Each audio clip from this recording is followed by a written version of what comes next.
Trump के बयान पर जर्मन चांसलर फ्रेडरिक मर्ज ने कहा जेलेंस्की के सामने नहीं आ सकते पुतिन में सामने आने का साहस नहीं। ट्रंप ने कहा पुतिन जेलेंस्की के बीच बैठक जल्द होगी। और मर्ज क्या कह रहे हैं कि जेलेंस्की के सामने पुतिन आ नहीं सकते, उनके अंदर साहस नहीं है। तो ये जो बयानों की तलखियां हैं, इससे आप अंदाजा लगाइए मौजूदा माहौल का। तो सुना आपने किस तरीके से आशंकाएं व्यक्त की गई हैं यूरोपीय देशों खासकर जर्मनी की तरफ से। और देखिए ट्रंप का शांति करार क्या यूरोप में, इस पर है दो फाड़। कुछ अहम बातें आपके सामने हम रखने जा रहे हैं। राष्ट्रपति ट्रंप के सामने फ्रेडरिक मर्ज ने पुतिन को ललकारा है एक तरीके से, और दूसरा यह कि पुतिन जेलेंस्की की संभावित मीटिंग पर भी प्रश्न उठाए हैं, सवाल उठाया है, जबकि सारा यूरोप पुतिन जेलेंस्की की मीटिंग के पक्ष में नजर आया। जी हाँ, लेकिन फ्रेडरिक मर्ज जो कह रहे हैं वो इंपॉर्टेंट है। पुतिन में जेलेंस्की के सामने आने की हिम्मत नहीं है, साहस नहीं है उनके अंदर। UEN Jaipur is a perfect target for prospective students aspiring for good jobs, good education with future-ready skills. ये कहा है उन्होंने, पुतिन जेलेंस्की से मुलाकात करेंगे, ये भरोसा मुझे नहीं है। अब सवाल देखिए क्या है, क्या जर्मनी नहीं चाहता कि पुतिन और जेलेंस्की की मीटिंग हो, दोनों आपस में मिलें? क्या ट्रंप की शांति की पहल पर सीधे सीधे सवाल उठा रहे हैं फ्रेडरिक मर्ज? पुतिन जेलेंस्की की बैठक पर जर्मनी का यूरोप से अलग रुख, आखिर क्या कहानी कह रहा है, यही समझने की कोशिश सबसे पहले करते हैं। हमारे साथ तमाम खास मेहमानों का एक बड़ा पैनल मौजूद है। मेजर जनरल एसवीपी सिंह हमारे साथ मौजूद हैं, एयर कॉमोडोर अशविंदर सिंह बहल हमारे साथ मौजूद हैं, विदेश मामलों के जानकार रविंदर सचदेव हमारे साथ मौजूद हैं, और हमारे सहयोगी मनीष झा जो पूरे घटनाक्रम पर लगातार नजर बनाए हुए हैं, हमारे साथ मौजूद हैं। मनीष, ये मर्ज क्या कहने की कोशिश कर रहे हैं, और अगर जो वो कह रहे हैं वो सही है तो फिर मर्ज का इलाज कैसे होगा? देखिए, सबसे बड़ी बात है कि पुतिन के बारे में आप यूं ही समझिए कि राष्ट्रपति ट्रंप और बाकी 9 देश के नेता अगर व्हाइट हाउस में आए हैं तो किसकी वजह से आए हैं? पुतिन की वजह से आए हैं। तो यही पुतिन की ताकत है और यही पुतिन उनके सामने चुनौती बने हुए हैं। लेकिन जर्मन चांसलर ने एक बात कही, और वो सीधे सीधे पुतिन को कम, राष्ट्रपति ट्रंप को ज़्यादा चुनौती दे रहे हैं कि अगर आपको लगता है कि कोई समाधान निकलेगा तो सबसे पहले सीज फायर करके दिखाइए। और वो सीज फायर तो आप करा नहीं सकते हैं, क्योंकि आप देखिए कि पहले दिन से ही सीज फायर को किसने खारिज कर रखा है? राष्ट्रपति पुतिन ने। और अब ट्रंप भी सीज फायर नहीं कराने के 10 फायदे बना रहे हैं। मतलब वो राष्ट्रपति ट्रंप जो भारत और पाकिस्तान के बीच सीज फायर कराने का 3 दर्जन से अधिक बार दावा कर चुके हैं, अब आजकल पिछले 24 घंटे में या पुतिन से मिलने के बाद से वो रोज दिन में 10 बार ये गिनाते हैं कि सीज फायर नहीं कराने के कितने फायदे होते हैं। तो क्यों? क्योंकि उनको पता है कि उनकी बात पुतिन नहीं मानेगा।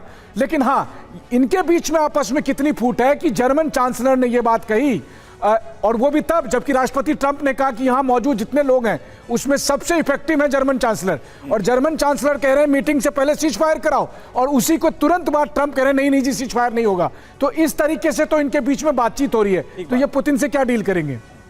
बिल्कुल, ये सवाल तो जरूर है। और देखिए फिनलैंड के राष्ट्रपति अलेक्जेंडर स्टब का भी बयान सामने आया है पुतिन जेलेंस्की की संभावित बैठक पर। उन्होंने क्या कहा, देखना होगा पुतिन बैठक में शामिल होंगे या नहीं। तो पुतिन के इस बैठक में आने को लेकर अपनी अपनी आशंकाएं यूरोपीय नेता व्यक्त करते हुए।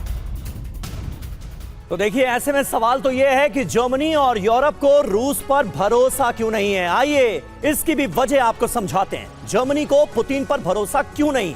मर्ज के डर का हिटलर कनेक्शन इसके लिए आपको समझना होगा। 1938 म्यूनिख समझौते पर आज भी फ्रांस और ब्रिटेन पछता रहे। तब हिटलर को चेकोस्लोवाकिया का कुछ हिस्सा दिया गया। हिटलर ने वादा किया था कि किसी और देश पर हमला नहीं होगा। सिर्फ 6 महीने बाद ही हिटलर ने अपना वादा तोड़ दिया। मार्च 1939 में जर्मनी ने पूरे के पूरे चेकोस्लोवाकिया पर कब्जा कर लिया, और वो धोखा आज भी याद आता है। और देखिए पोलैंड पर हमले से दूसरे विश्व युद्ध की शुरुआत हो गई ऑफिशियली, और यूरोप ने सबक लिया। तानाशाह को रियायत से संकट बढ़ता है। बड़ी बात है, यही वजह है कि जर्मनी रूस से डील पर सवाल उठा रहा है। तो पीछे के अनुभव भी यूरोप के ऐसे हैं। और देखिए कई मौकों पर कई विशेषज्ञों ने तो यह बात कही ही है कि विश्व युद्ध तो ऑलरेडी चल रहा है। बहल सर, सवाल यह है कि रूस को लेकर मन में जो आशंकाएं हैं यूरोपीय देशों की, वो कितनी सही हैं, कितनी गलत हैं, आप इसको कैसे देखेंगे?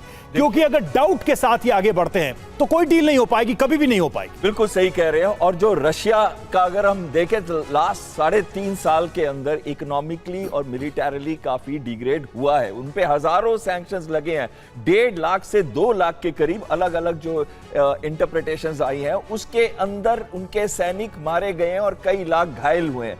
तो कहीं ना कहीं इस समय रशिया उस स्टेट पे नहीं है कि वो पूरे के पूरे वर्ल्ड या फिर नाटो की 32 कंट्रीज को एक साथ ले ले अगर आर्टिकल 5 का इंपोजिशन किया जाता है। रशिया कभी नहीं चाहेगा युद्ध का विस्तार बढ़े। रशिया, एक चीज जो बहुत स्ट्रांग है रशिया के पास, उनको मालूम है यूरोप वेट कर रहा है कि टिल लास्ट यूक्रेनियन वो उनको आर्म्स भी दे देगा, फंड्स भी दे देगा, खरीद भी लेगा अमेरिका से, लेकिन यूरोप खुद जंप नहीं करेगा वॉर के अंदर। अब यूरोप की आर्मीज को देख लीजिए आप, 75,000 यूके की है और 75,000 से 1.5 लाख के अंदर ही जर्मनी, फ्रांस और ये दूसरी आर्मीज है भारत की 14 लाख के करीब आर्म फोर्सेस है।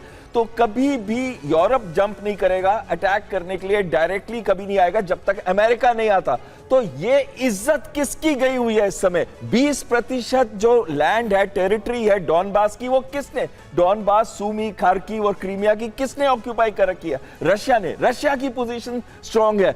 इज्जत बचानी है तो यूरोप को बचानी है, इज्जत बचानी है तो ज़ेलेंस्की को बचानी है, क्योंकि ज़ेलेंस्की को पता है कि अगर कोई भी टेरिटोरियल कंसेशन उसने किया तो नेक्स्ट इलेक्शन में वो वापस बिल्कुल ऐसे भी वो वापस नहीं आएगा, क्योंकि इस समय उसकी पॉपुलैरिटी लो है, आर्मी के साथ भी, अपनी पब्लिक के साथ भी, और करप्शन के कई केसेस उस पे ठुक जाएंगे। बिल्कुल सर, ग्राउंड पे तो सच्चाई यही है कि रूस यूक्रेन की जमीन पर कब्जा करके बैठा है और युद्ध के जरिए वो वहां तक पहुंचा है। अब इसमें जिसको जो कॉम्प्रोमाइज करना है करे। रूस की स्थिति फिलहाल जमीन पर यही है और काफी मजबूत है।